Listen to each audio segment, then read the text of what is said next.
नमस्कार, आप live cities देख रहे हैं। मैं हूं जय शुक्ला।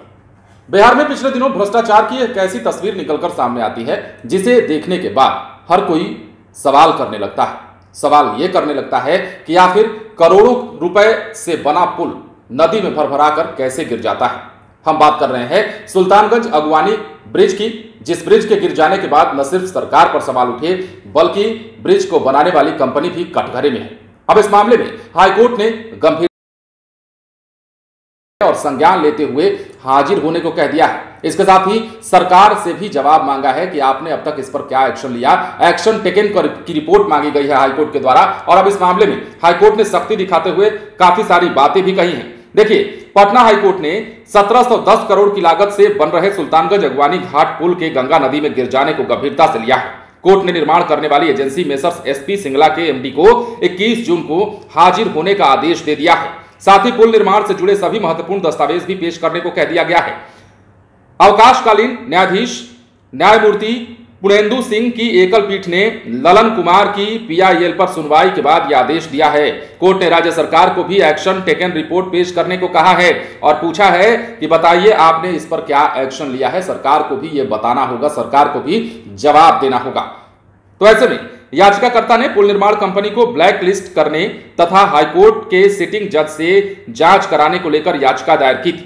कोर्ट ने पुल बनाने में इस्तेमाल की गई सामग्रियों की अद्यतन खरीद रसीद, जीएसटी भुगतान करने और रिटर्न फाइल करने कंपनी से मांगा है। अब देखिए, एजेंसी से हाईकोर्ट ने कौन कौन से रिपोर्ट और मांगे हैं वो भी हम आपको बता देते हैं। किन मुद्दों पर हाईकोर्ट में चर्चा हो रही है इन दिनों इस पुल को लेकर के।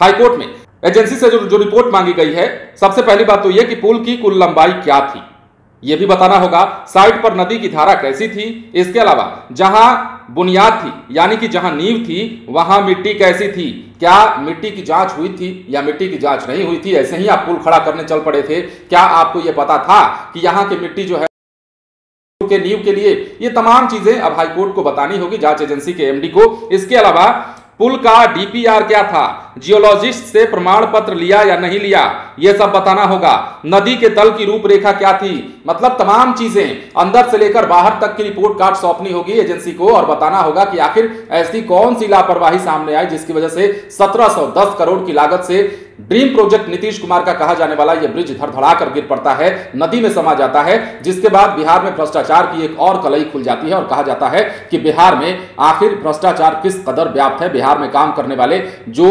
एजेंसीज हैं, जो कंस्ट्रक्शन कंपनी है, वो किस प्रकार काम करती हैं। एसपी सिंगला ग्रुप शुरू से ही इसके निशाने इस मामले को लेकर निशाने पर रही है और सरकार ने भी कह दिया था, नीतीश कुमार और तेजस्वी यादव ने भी कह दिया था कि जो कंपनी है, ब्रिज को बना रही थी जो कंपनी, उससे सब कुछ मांगा जाएगा, रिपोर्ट मांगा जाएगा। निर्देश दिया गया कि जांच कीजिए और जांच के बाद जो भी मामला सामने आता है वो अब तक तो देखिए हाईकोर्ट ने जो बात कही है उसके मुताबिक सरकार को भी यह बताना होगा कि अब तक आपने क्या एक्शन लिया है, क्या आपने कार्रवाई की है इस मामले में और मामला कहां तक पहुंचा है। लेकिन सवाल वही है कि आखिर बिहार में अरबों की लागत से 1710 करोड़ की लागत से बनने वाला यह पुल ड्रीम प्रोजेक्ट नीतीश कुमार का, बिहार वासियों का सपना, जो कि दो जिलों को आपस में जोड़ता है, सुल्तानगंज अगवानी ब्रिज, आखिर गिरा तो कैसे गिरा। और एक साल पहले ही इस पुल पर एक ऐसा ही हादसा हुआ था, तो फिर उसके बाद आखिर क्यों संज्ञान नहीं लिया गया, क्यों इसे हल्के में छोड़ दिया गया। इसके अलावा सोचिए कि अगर इस पुल का उद्घाटन हो गया होता, उसके बाद अगर यह पुल गिरता तो तस्वीर कैसे निकलकर सामने आती, बिहार में कितना हाहाकार मच गया होता। तो तमाम चीजों को ध्यान में रखते हुए अब हाईकोर्ट ने जो है हाजिर होने को कह दिया है। सिंगला ग्रुप के एमडी को हाजिर होना होगा, इसके साथ ही सरकार को भी जवाब देना होगा, बताना होगा कि आपने अब तक क्या एक्शन लिया है। बने रहें लाइव सिटीज के साथ। यदि अब तक आपने हमारे चैनल को सब्सक्राइब नहीं किया है तो सब्सक्राइब कर लीजिए ताकि हम आपको खबरों से अपडेट रख सकें। धन्यवाद।